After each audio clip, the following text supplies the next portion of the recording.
As the nation reached the peak of technological advancement, the people left its governance to artificial intelligence.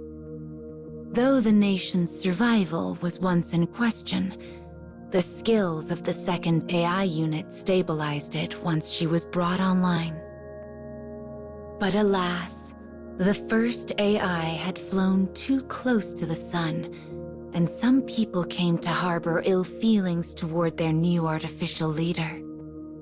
Though such voices grew less prominent as the situation calmed, one group continues to petition for a government led by humans and employs violence as a means to that end.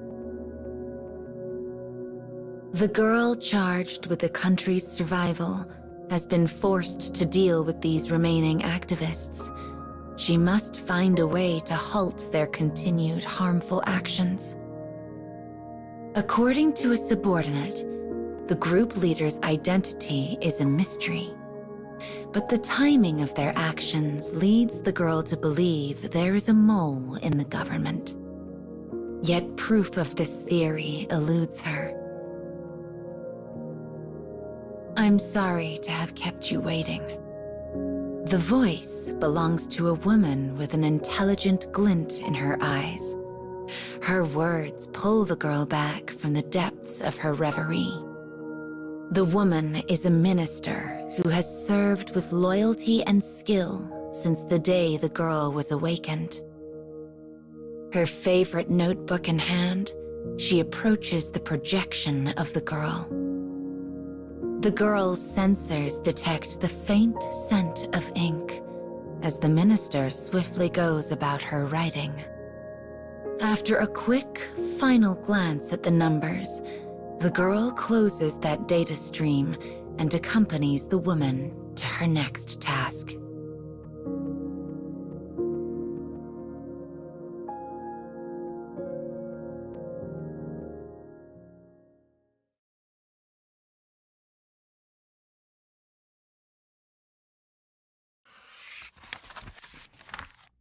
The old city center is trapped between past and future.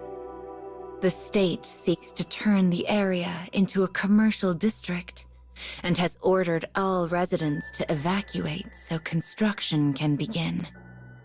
But emboldened by the anti-government group, many people have refused to disperse, causing the project to be indefinitely delayed.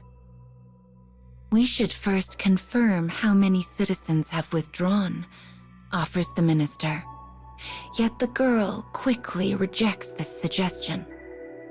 No, she replies. Today we issue the final warning. If they are not gone before sundown, we will remove them by whatever means necessary. That will not solve the root of the problem, says the minister. But having given her order, the girl brushes her off.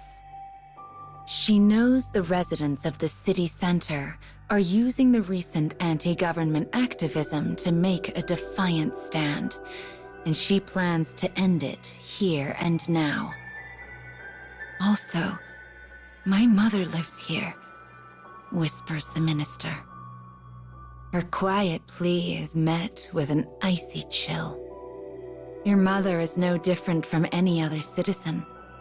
If there is no purpose to information, do not bother presenting it to me. The minister immediately apologizes.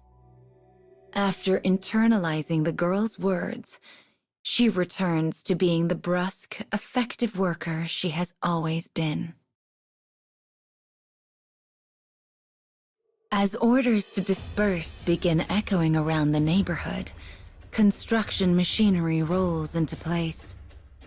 Satisfied, the girl makes to leave. But suddenly, abnormalities fire throughout her body. She cannot shift locations. She cannot contact anyone. She cannot even move. She has been completely cut off from the network. All that remains in the projecting device is the data which constitutes her personality. She is alone in the center of the city. No allies, no friends. And what she does not know, what she cannot know, is that every thread of fate has been carefully woven so it might lead to this moment.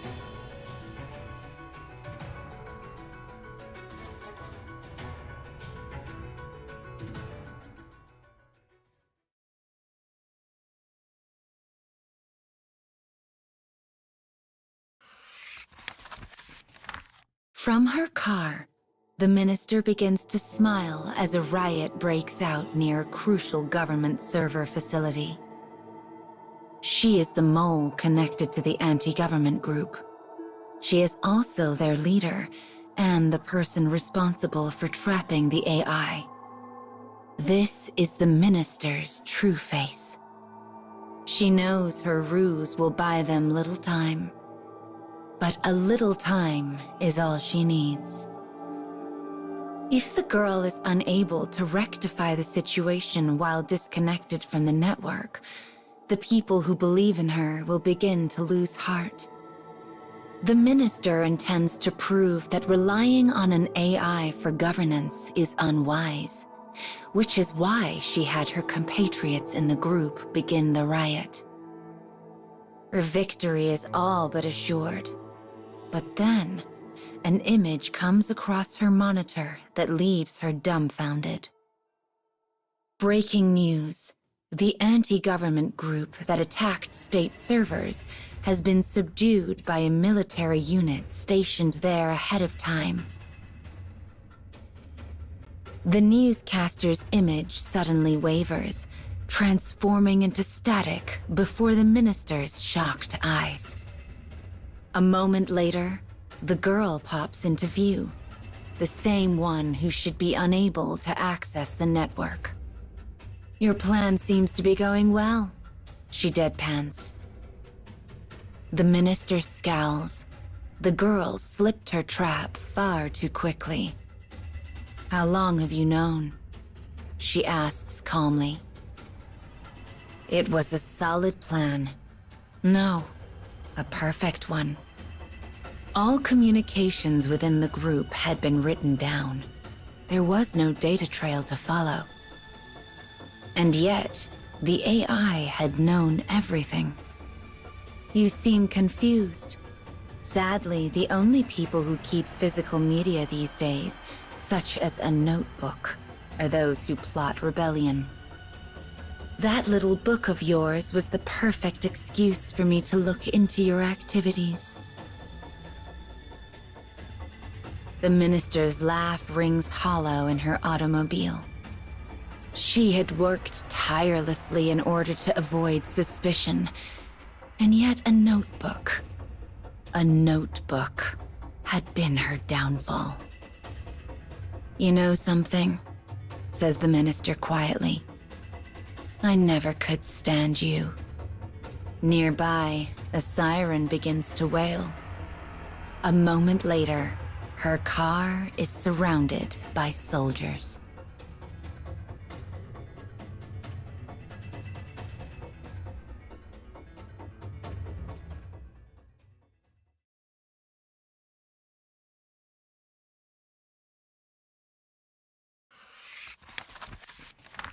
The girl's soldiers stand in perfect formation, their guns pointed at the minister.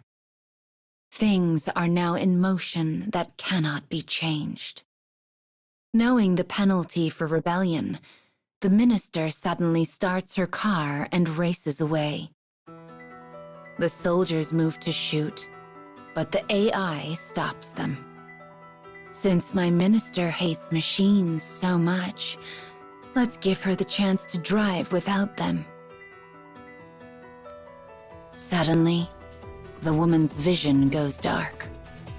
The lights in the area wink out, as do the controls on her dashboard. The car is now a metal coffin rocketing down a darkened highway. The minister frantically attempts to control the automobile.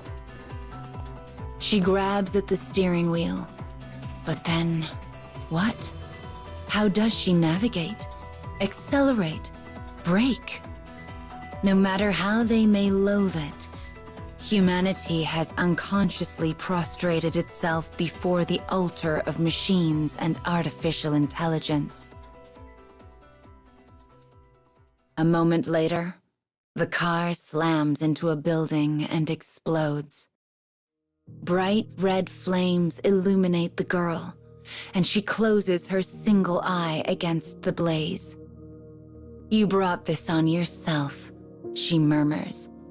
"What made you think you could run a country when you can't even drive a car?" When she opens her eye, the light is gone. Once again, the girl will shoulder the weighty burden of an entire nation. And as she looks back to the past, her eye dims until it becomes as cold and distant as the endless dark itself.